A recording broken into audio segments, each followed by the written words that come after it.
and speak to the author and the broadcaster, the political commentator, Eamonn Mallie, who was very much there as part of the reporting on the Good Friday Agreement.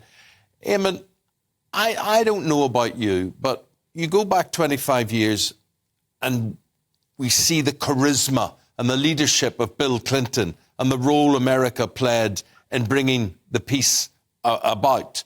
We now have, 25 years later, another American president, another Democrat, who just seems to be, I don't want to touch this, I'll touch down and I'll get out again.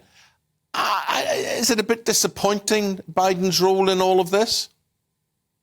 I wouldn't underplay or underestimate his role, but this is my observation. For some extraordinary reason, this visit by President Biden, said to be one of the most powerful men in the world, is no doubt being hollowed out. Why it's being hollowed out, I do not know. Is it Downing Street saying, we don't want the president here coming, all singing, all dancing, at a time when we don't have an administration, a government here? As your listeners and viewers will know, the Democratic Unionist Party, they feel that their parity of esteem with the rest of the United Kingdom has been diminished as a result of the Sunak deal and originally by the protocol deal. And they are refusing to go into any administration.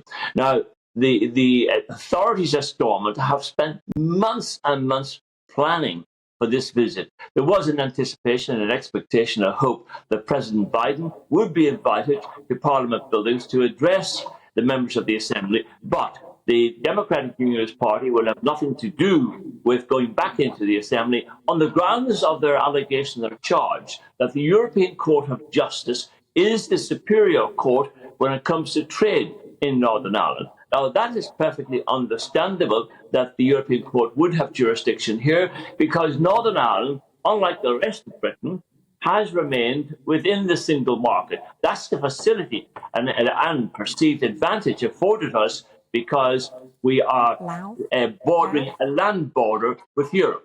So that's why we don't have administration. But I have a feeling that Downing Street hollowed this visit out. Blink and you'll miss this visit. 1 hour and 1.5 hours, the president will be on the campus of Ulster University, and then he heads south. There is something strange about this, and he will of course, express his aspiration that an administration will be established and the peace will continue. But it's been called, in terms of the meeting between Joe Biden and Rishi Sunak, it's been described in the American publications as a bilateral. Now that suggests to me a very diminished, hollowed out visit here. Except, I'll put this to you. There is another American president, another Democratic American president in Belfast today, and he will make an address to Queen's University today.